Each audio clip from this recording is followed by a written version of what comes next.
Dear friends of First Baptist Church in Savannah, as we have told you in advance of World Communion Sunday, which is coming up in just a few days, we thought it would be a wonderful opportunity for me to use my wonderful network of friends and mentors around the world to introduce you to another part of the body of Christ.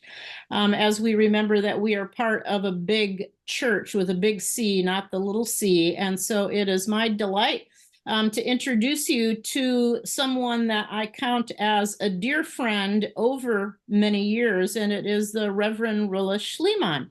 You read a little bit of her bio in the article that was in the newsletter this week for our congregation, but Rola is the pastor of the Tripoli Evangelical Church, the Presbyterian Church, part of the network of the National Evangelical Synod of Syria, Lebanon, a very long name for this denomination, my Presbyterian friends in that region. But anyway, Rola is the pastor up in the very northern part of Lebanon in the city of Tripoli. So Rola, welcome to First Baptist Church, at least virtually. Thank you so much, my dear sister and friend. Peace be with you. Peace of Christ be with you all. Sweet congregation, I would like to talk for a minute about myself. Yes. My name is Rola Sleiman. I come from a Syrian father, Lebanese mom. So it's a mix. But I was born and lived all my life in Lebanon. I graduated from Tripoli Evangelical School, which is our school that is under the umbrella of the NASL, or the National Evangelical Synod of Syria and Lebanon, and went to Near East School of Theology to study theology. I was 17, I think, at that time. And I studied the Bachelor of Theology in Christian Education and then did the teaching diploma. After that, I was appointed in the Bika, which is a 3 hours drive from where I am now. My hometown is Tripoli, which is the second, as my sister Marlon said in the bio, second biggest city in Lebanon after Beirut. So I served there for 4 years as a Christian educator. And then in 2001, I was called to go back to Tripoli to serve as a Christian educator also in the church and also in the school. So I served there from 2001 up to 2008, 2007, 2008. As Sister Marlon said, our pastor traveled to US, and at that time the church became with no pastor. So I was taking over the responsibility in an indirect way, you can say, serving along with the pastor's wife, visiting elderly, preaching every Sunday for a period of time until the wife also went. And we stayed since 2006 when, the Israel hit Lebanon in 2006 till 2008. I was serving as a pastor, but officially not a pastor. And I wasn't ordained at that time because, as also in the bio, Marlon said, at that time there was no ordained woman in the Middle East. The idea wasn't even discussed. So in 2008, there was an appointment in the administrative committee, and at that time it was the turn of the pastor of Tripoli. And the question raised at that time, who is the pastor of Tripoli? So the people would say, oh, okay, she's doing the pastor work. And then the synod said, but she's not appointed as a pastor. So at that time, the General Assembly of the church, they met and they voted with 100% to appoint me as the pastor of the church. Of course, we're not talking about ordination here. But also, this was the first time that a local church in the Middle East would appoint a female pastor.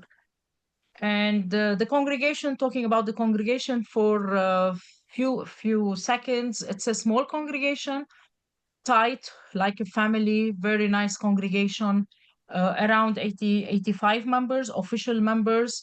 We have attendance between 30 up to 45, 50 when we have occasions.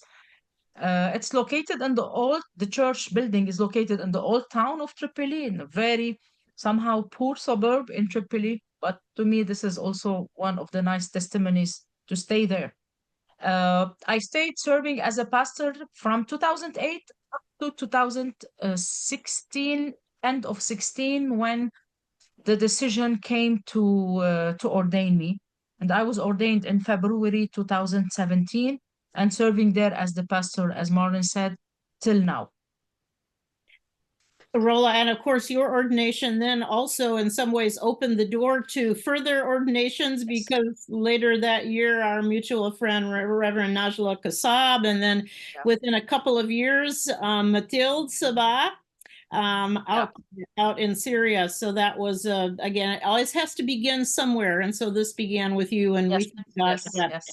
Rola, tell us, one of the things that I always tell people about the church in Lebanon is that there is a deep commitment to education as part of the ministry of the church. Talk a little bit about how your church was called to refugee ministry education, but also the big school there, the regular school, as we might call it, that your church has responsibility for, because it's one of the great ministries of the Synod of Syria, Lebanon.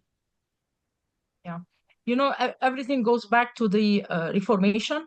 When the Reformation started in 1518, 17, the Reformation movement, at that time, the core issue was to educate people. And this is what Martin Luther said at that time. We have to educate people in order to read the Bible. And then the printing press and all that happened. So all of us, we consider ourselves as grandchildren and of the Reformation. So we emphasize a lot on education. And when in the mid 18th century, when the American missionaries came from USA to Lebanon and Syria at that time, they planted schools, universities, and also hospitals. So the idea was we need to create a society, an educated society, in order for them to understand their faith and to study the Bible and to accept it, walking in the road of the faith. So this is the mentality of us evangelicals, and this is the mentality we inherited from the Reformation, from the Reformed churches, and also from the missionaries. So the Synod now has 7 schools, and one of the biggest schools is Tripoli, along with Sidon and Nabatieh. And now we have around 1,400 students. It stopped for those 2 weeks. We don't know what's going on in the whole atmosphere now and the situation in Lebanon. But I graduated from this school, and the school goes back to 1873, so it's 150 years plus old. But we moved 12 years ago to a new campus, and we believe, this is our strength as a nestle, as a synod. Our strength is in our schools. When you teach, for example, Tripoli school, the majority are Muslims, Sunni Muslims, but you teach them how to respect each other. We teach them how to accept each other despite all the differences, how to be moderate, how to think, how to be liberal in thinking, in asking questions. So it's very important. One of the main line of our service as Nestle is our schools.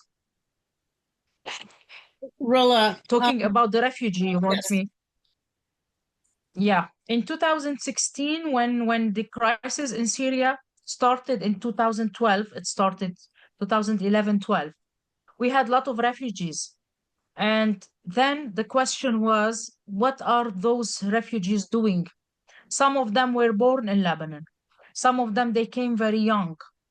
They are out in the streets with no education because the government schools in Lebanon cannot obtain all the number. So at that time, because also we have this heritage of education, the Synod decided to create centers in different places in Lebanon, and one of them is Tripoli.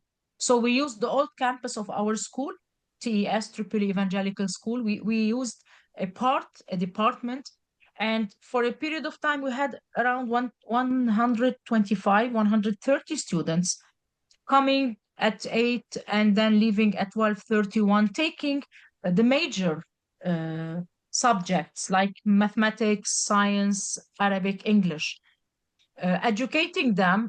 Maybe if they go back to Syria, they might go back as good citizens, good educated citizens. Or if they stay in Lebanon, at least they will be involved and emerge in schools later on when they leave, because we used to teach till grade 3.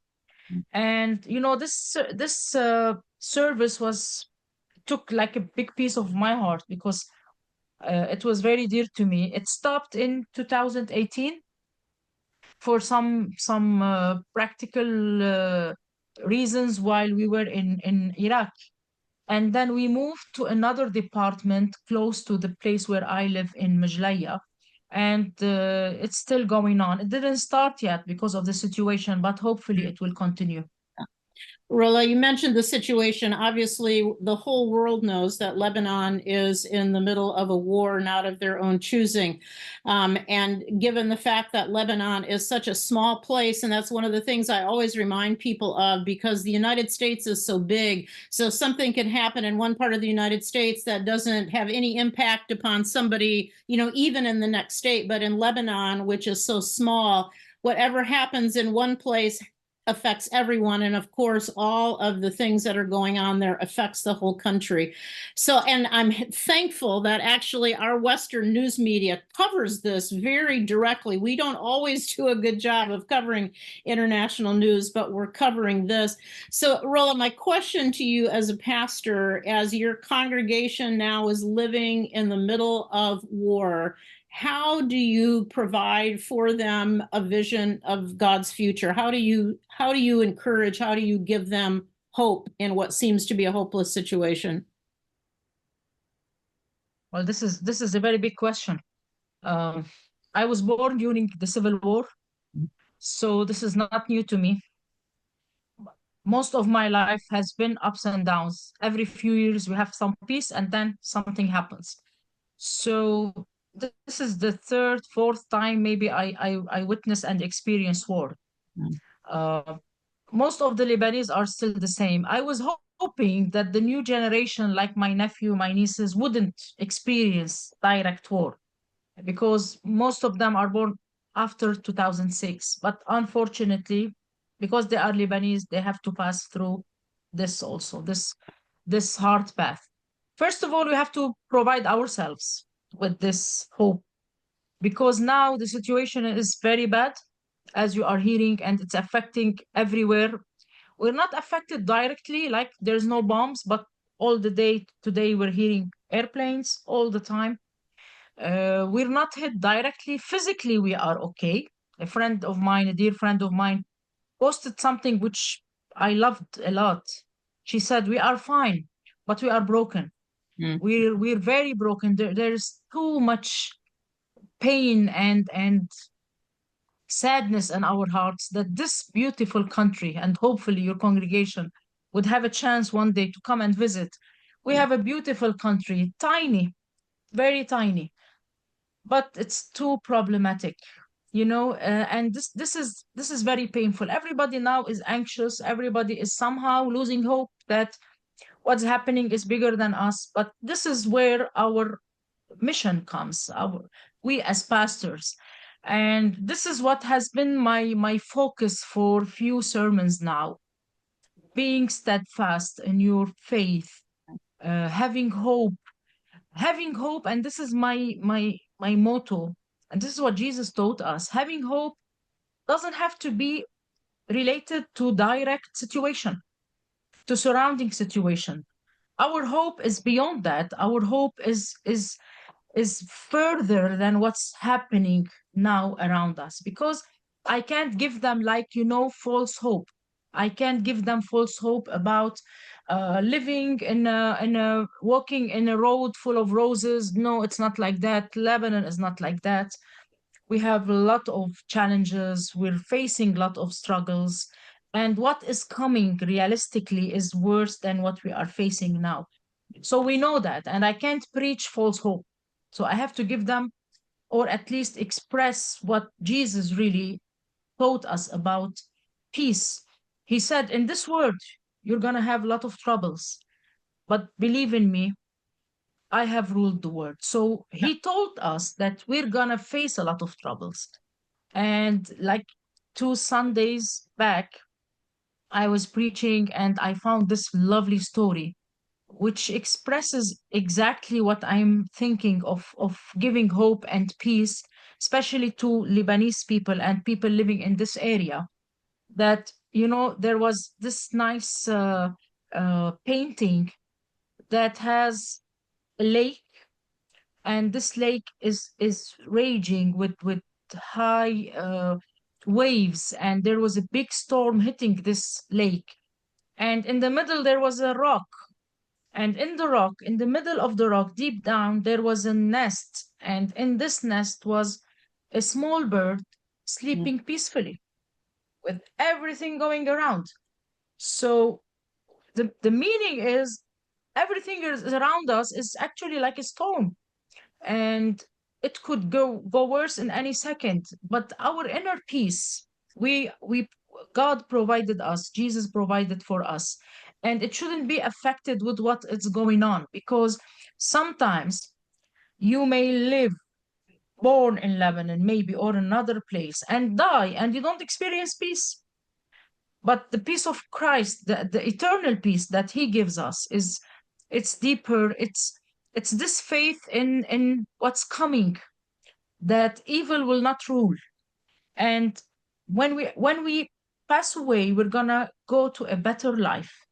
We're gonna go where there is no pain, no tears, no sickness, and no war. And there we will relax. And we always look at the empty tomb.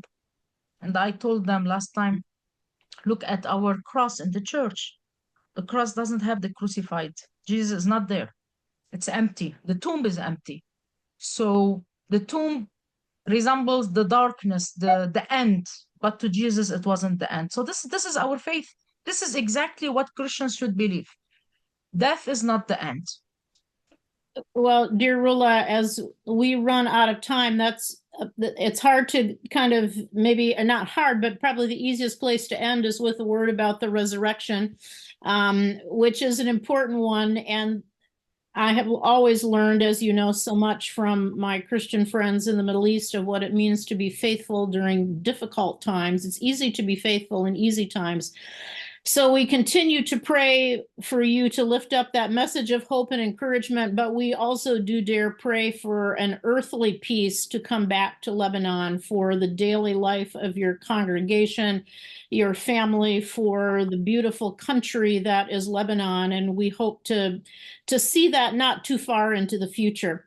My dear, I'm really glad that we could have this time together. We'll come back again, I think, to get a little more of your story, and we can share a little bit more of ours. I told you our church is also small, but it is deeply committed to be the church in a faithful way in the city of Savannah and even out into the world. And that's kind of part of that conversation that we're having here, to remind ourselves, particularly on World Communion Sunday, that we are part of this big family of faith that is the church.